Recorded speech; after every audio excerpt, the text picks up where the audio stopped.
Bon après-midi, chers téléspectateurs. Ravi de vous retrouver pour cette nouvelle édition de Cameroon Today. Good afternoon, Clarence. Bon après-midi, Gaël. You begin with the headlines. With the headlines, I say a global campaign for the promotion of inclusive education, dubbed "We Ring the Bell," has been launched in Yaoundé.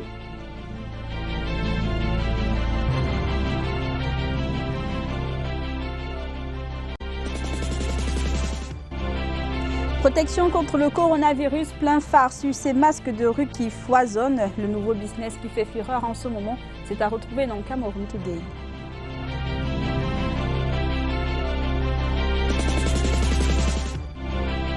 And young poets and comedy entertainers in the Yaoundé are in a practice session on how to deliver a perfect stand-up comedy and slam.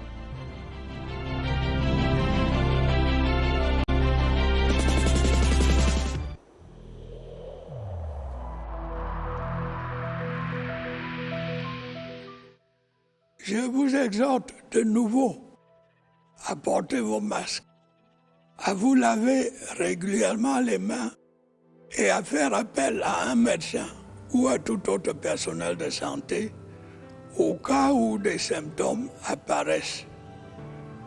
C'est le seul moyen de préserver les vies et de freiner la propagation du virus.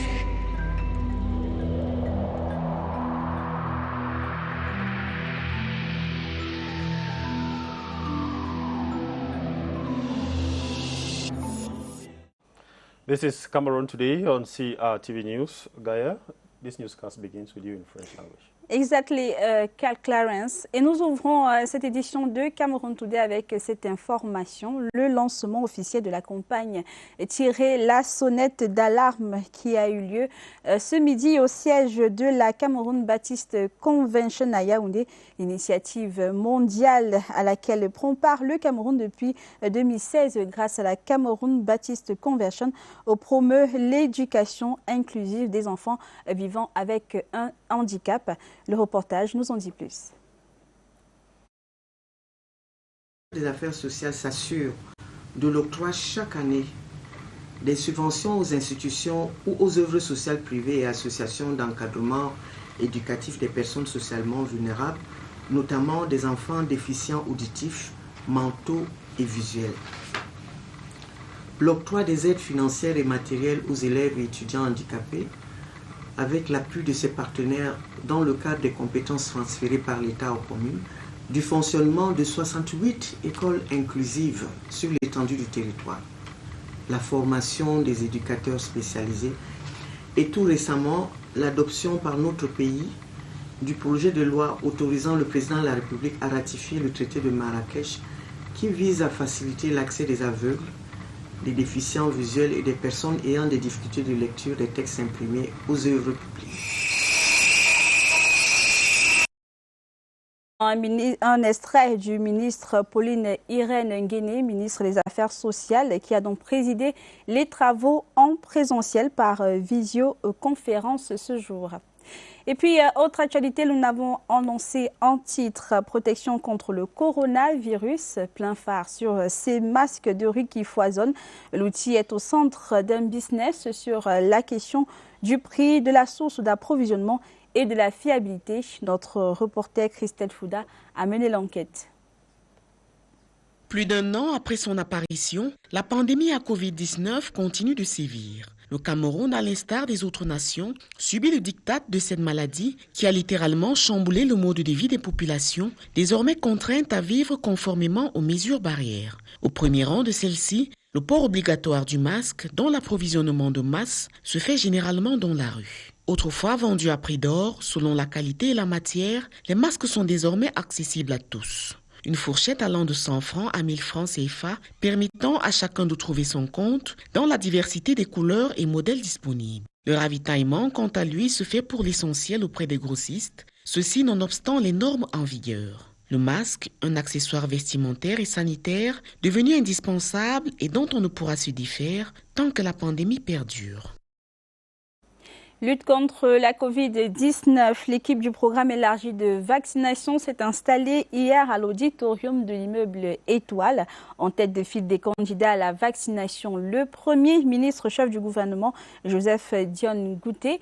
Il avait promis de prendre sa première dose le moment venu. De la parole à l'acte, le reportage, notre correspondante permanente à l'immeuble Étoile, Laurentine Bekono.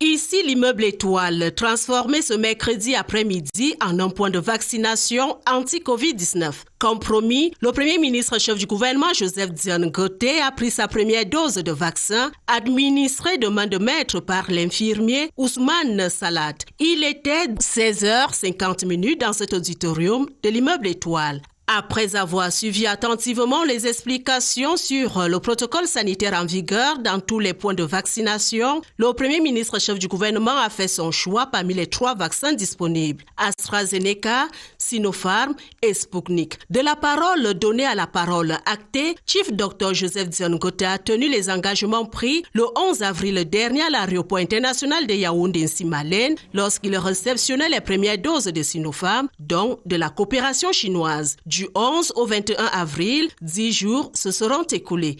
Entre plusieurs missions d'État effectuées tant à l'intérieur qu'à l'extérieur du pays, le Premier ministre a réussi ce mercredi à se glisser dans l'agenda du programme élargi de vaccination. Il a été suivi par des membres du gouvernement, les ministres d'État, les ministres délégués, les secrétaires d'État et autres proches collaborateurs. À titre de rappel, la deuxième dose du vaccin se prend 3 mois après la première pour le vaccin AstraZeneca et 21 jours pour les vaccins Sinopharm et Sputnik.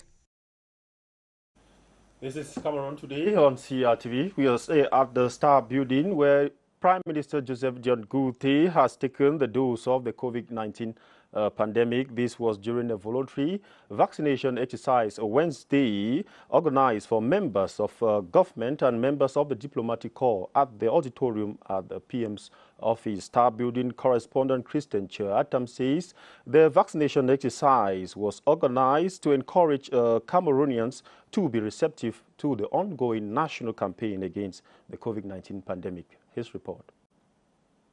Voluntary vaccination session organized for members of government started with an opening message from Prime Minister Joseph Dione Ngouté.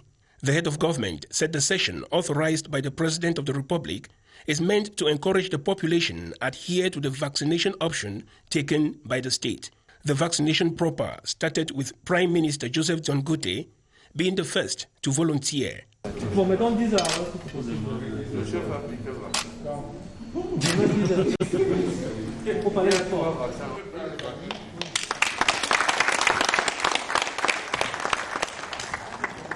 Several other members of government took part in the vaccination exercise. All 3 COVID-19 vaccines currently being used in Cameroon were available, and participants had the latitude to request for Sinopharm, Sputnik 5 or AstraZeneca. Members of the diplomatic corps also took part in the vaccination campaign. There was an atmosphere of excitement and confidence all through the session as members of government and members of the diplomatic corps participated wholeheartedly. They sounded convinced that vaccination against COVID-19 is the right option for them to help break the chain of contamination. The vaccination campaign against COVID-19 for members of government was also attended by the presidents of the Order of Medical Doctors and the Council of Pharmacists, who joined the permanent secretary of the enlarged vaccination program and other experts in reassuring the members of government about the safety and advantages of vaccination against COVID-19. Another in the Northwest region, experts in conflict management in the Northwest region have identified youth unemployment as a significant factor fueling the current socio-political unrest. They have suggested that government should create more job opportunities for youths in this crisis-affected area, actually in order to deter them from joining armed groups, as we hear in this report with Karen Tosam from Bamenda. Brainstorming on how to limit youth participation in armed groups operating in the Northwest. Some of them believe that this can be achieved through the restructuring of the educational system. It is instead the generalities that students have been studying in school that have landed us where we are today. There is need for adaptation. There is need for restructuring. So we should not feel condemned to a curriculum because it has been designed, it was there from independence. No, our concern should be the generation of the youth that are today and who are the leaders of tomorrow. Empowering local companies to execute development projects is also seen as vital in the drive to create more jobs. So we want to see a situation where government is allocating more than 25% of the national budget to regional and local councils. When these councils have those budgets, they will be able to promote employment. We want to see a situation where government is strengthening and empowering national companies to carry out development. The Northwest region is reported to have over 1 million displaced persons, as well as those who are seeking ways to return to their communities. Karin Tosam reporting there. A global campaign for the promotion of inclusive education dubbed We Ring the Bell has been launched today in Yaoundé. The move that ensures no child is left behind as concerns education is handled by the Ministry of Social Affairs in partnership with the Cameroon Baptist Convention and other partners. Our reporter Joyce Tata spoke to Angelina Ambe, Director in charge of the Social Protection of Persons with Disabilities in the Ministry of Social Affairs. Let's take a listen. Do a lot of advocacy. When we say the laws are there for children living with disabilities to be educated, and we have parents and families who have these children and they hide them, the advocacy is first of all that parents who have children living with disabilities should accept it and consider these children like any other child who has the right to education, because we already have inclusive schools. We have specialized teachers who are being trained. We also have the problem of accessibility, that is access to these structures. Good. The Ministry of Social Affairs is there to advocate for the other ministries that are involved in construction and all of that, such that when buildings are being constructed, the handicap approach should be taken into consideration. Vous regardez Cameroun Today sur CRTV News. La société civile et le Parlement, ensemble pour le contrôle de l'action gouvernementale. Les deux entités étaient en conclave ce jeudi à Yaoundé pour tabler sur la mise en place d'une plateforme commune. Il est question de suivre le fonctionnement de l'action publique pour s'assurer que celle-ci produit les résultats d'un développement efficace dans un souci de transparence, de recevabilité et d'équité. Écoutons tour à tour le sénateur Pierre Flambeau-Ngayap, représentant du Parlement, et Dr Samuel Biroki, président de la plateforme Société Civile. Ils sont au micro d'Aboubacar Abou. N'est pas bien prise en compte dans l'élaboration des politiques publiques, dans l'élaboration des programmes et même du budget de l'État. Donc ce sont les populations qui sont bénéficiaires de toute l'action publique. Nous avons pensé qu'avec le travail que nous faisons déjà partiellement avec le gouvernement dans un certain nombre de ministères, que ce travail soit élargi au niveau du Parlement pour que nous puissions agir déjà au niveau de l'adoption des lois. C'est important que la société civile soit associée au contrôle et à l'évaluation de l'action publique.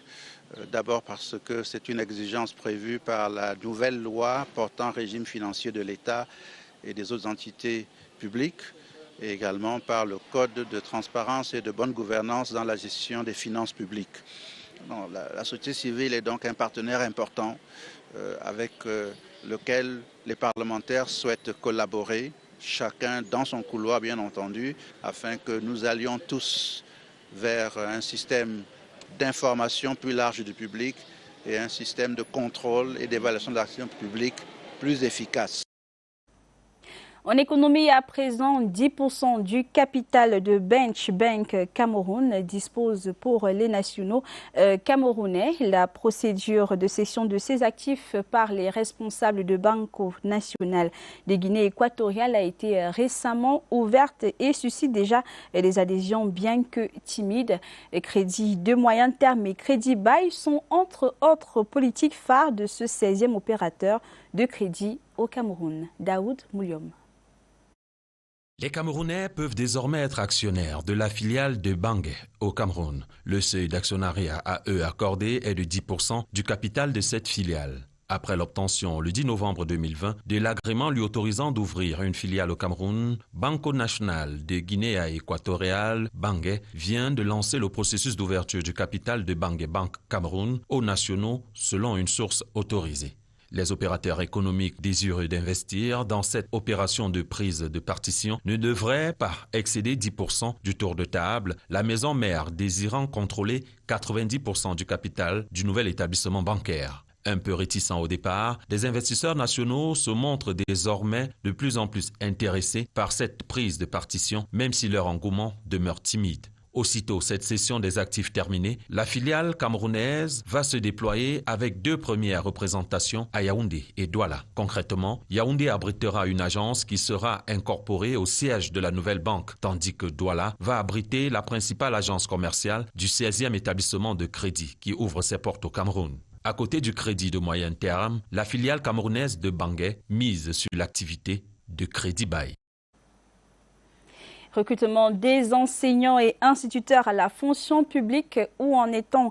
Le ministre Joseph Lé a tenu ce mercredi une réunion d'évaluation avec les responsables de certaines corporations de secteur éducatif pour les informer de l'évolution des travaux dans son département ministériel. 3 semaines après la dernière assise. Fait majeur, 285 nouveaux dossiers ont obtenu un retour d'identification. Merlin Kamla, reportage. En date du 21 avril 2021, 744 dossiers sont en attente de retour d'authentification et équivalence de diplôme contre 1029 le 2 avril dernier. Et c'est dans le souci d'évaluer le niveau de traitement des dossiers de recrutement de 1000 jeunes enseignants bilingues, 1000 instituteurs contractuels de l'enseignement primaire et 885 instituteurs de l'enseignement technique, exercice 2019, que le ministre Joseph Lé a convoqué cette réunion. J'ai dit à mes enfants que je reconnais qu'il y a eu des retards. Il y a eu des lenteurs, ça a un peu lambiné. Mais maintenant que la situation a été portée à ma connaissance, je porte personnellement ce dossier jusqu'à ce que nous aboutissions.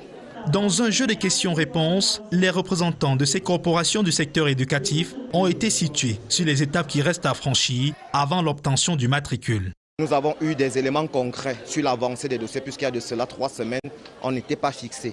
Nous avons assez d'éléments pour démontrer le travail qu'ils sont en train d'abattre. En promettant de mettre tout en œuvre pour l'accélération dans le traitement de ces dossiers, le ministre de la fonction publique leur a donné rendez-vous le 24 mai prochain pour une autre réunion de mise au point. Rendons-nous à présent dans la région de l'extrême nord. Décès du président Idriss Déby Itno au Tchad. À Maroua, dans la région de l'extrême nord, ville frontalière au Tchad. L'impact est visible précisément au sein du département du Logon et Chari qui abrite près de 4000 âmes tchadiennes. Alexis Guidjartoin de CRTV Extrême Nord nous en dit plus. La frontière entre le Cameroun et le Tchad est fermée, ce qui a inévitablement conduit aussi à la fermeture du pont de Nguéli, l'une des voies par excellence d'échange entre les deux pays. Une situation qui a un impact certain sur le trafic routier et même l'économie. Les camions sont bloqués. Vraiment, c'est une très grande perte pour nous. Mon camion, on a bloqué à côté d'Engeli. Je suis à côté des Cameroun là. J'ai traversé depuis 11 heures là. Dans le chef-lieu du Logoné-Chari, qui abrite une communauté tchadienne estimée à environ 4000 âmes, l'on partage la douleur des voisins dans le calme et la sérénité. Les autorités administratives ont pris des mesures qui s'imposent. Nous avons noté la fermeture des frontières, mais nous constatons qu'au niveau de Kousséri, la situation est calme.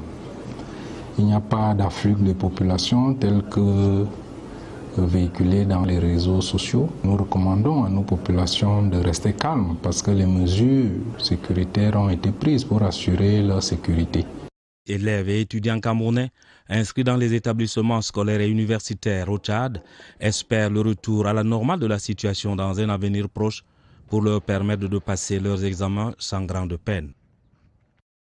We continue talking economy in this newscast. The Small and Medium-Sized Business Promotion Agency has promised to assist 30 Cameroonian SMEs in the domain of packaging. They will be assisted in improving an aesthetics of their products. This initiative aims at boosting their market shares and visibility in the local and international markets fair. Our economic desk reporter, Guy Roger Nana, has the details. The Small and Medium-Sized Business Promotion Agency recently announced that it has just selected 30 local companies in the agri-food and cosmetics sector as part of its Cameroon Food Packaging and Quality Program labeled Compact Q. This initiative aims at improving the access of products made in Cameroon to local and external markets. To do this, the SME Promotion Agency will support beneficiaries of its Compact Q initiative in improving their packaging, marketing, and labeling. To arrive at the selection of beneficiaries, a study was carried out permitting the agency to identify quality and packaging issues as the main obstacles to access of their products at the local market. Following this program, beneficiary companies are expected to gain additional market share through increased visibility and quality products. Personnel of the Littoral 1 Taxation Unit, alongside representatives of banks, microfinance institutions, and the post office, have been drilled by experts from the Ministry of Finance on how to use the e-bulletin online platform. The digital module comes to put an end to the displacement made by civil servants from their places of work to Yaoundé for their pay slips. Details with Lieris Nane Epote from Douala.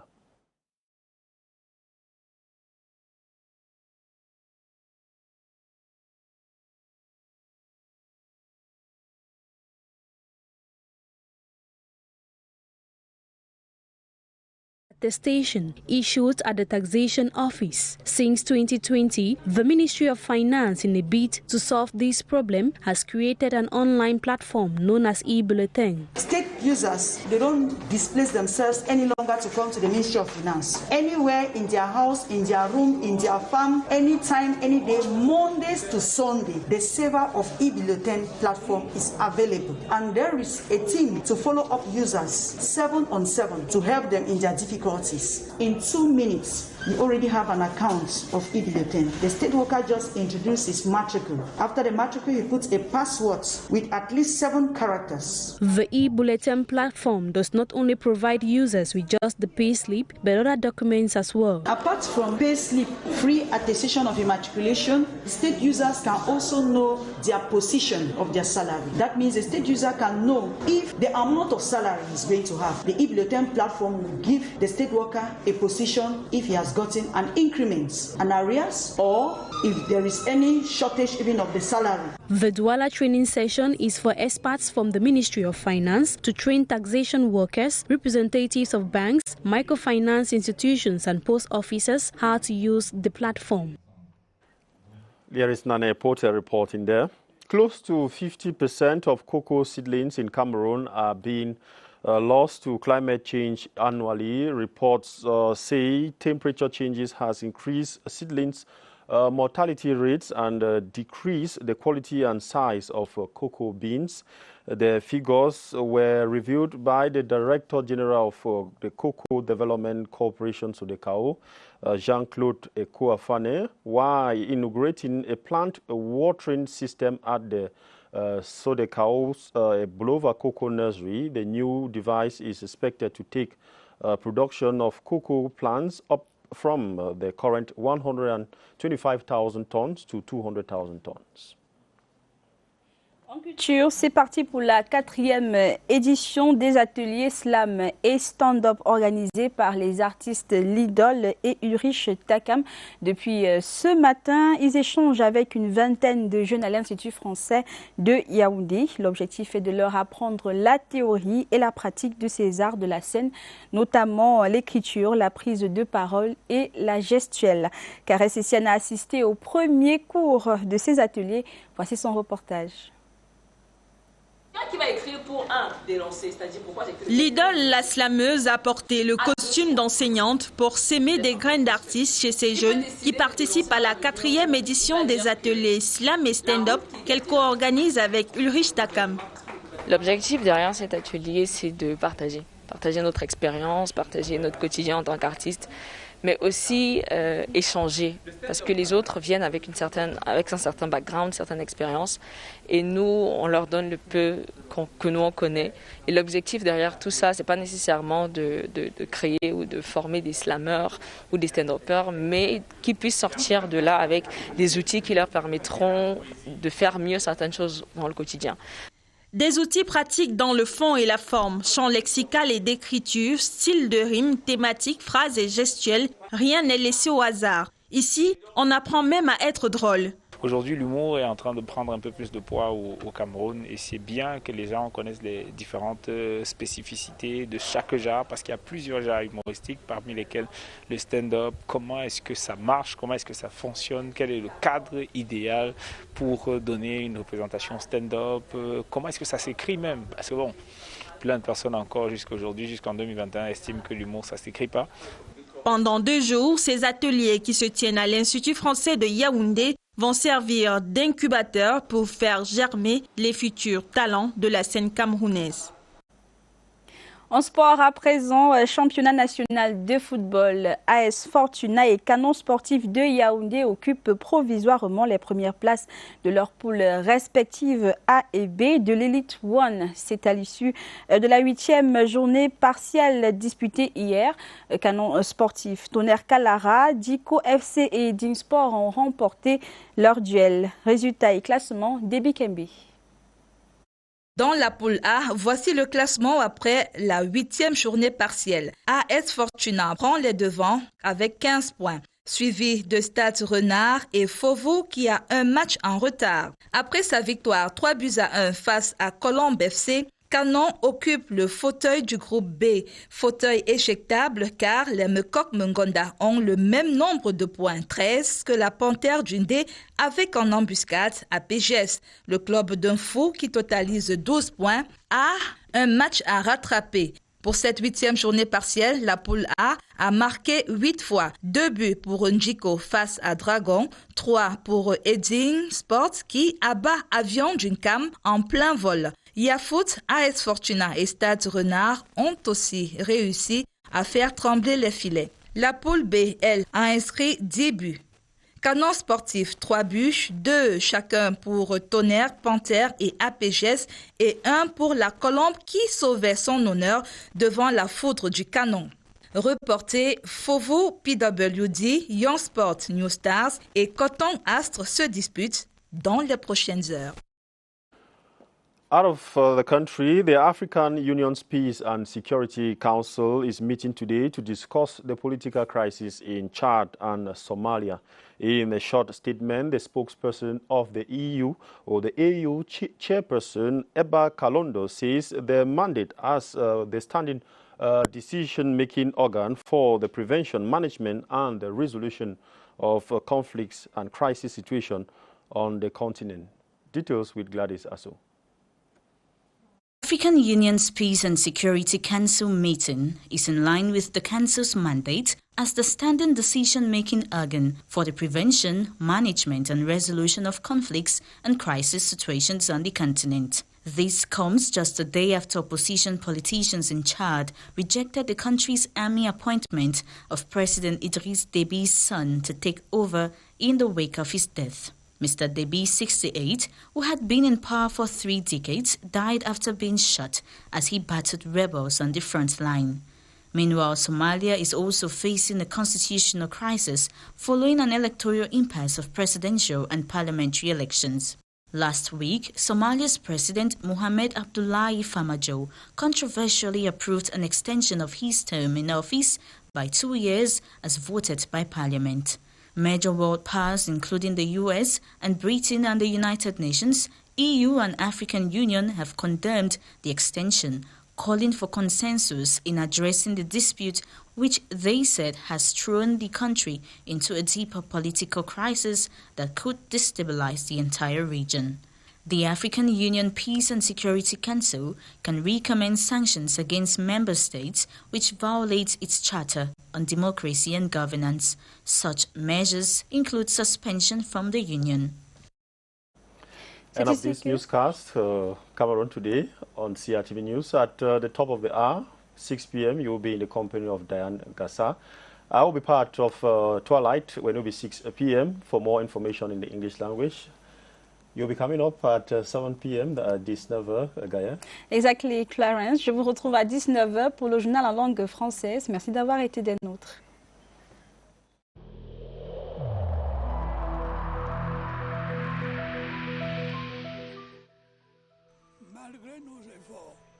Despite our efforts, COVID-19 plunged many families into mourning and seriously hampered the functioning of our economy and society.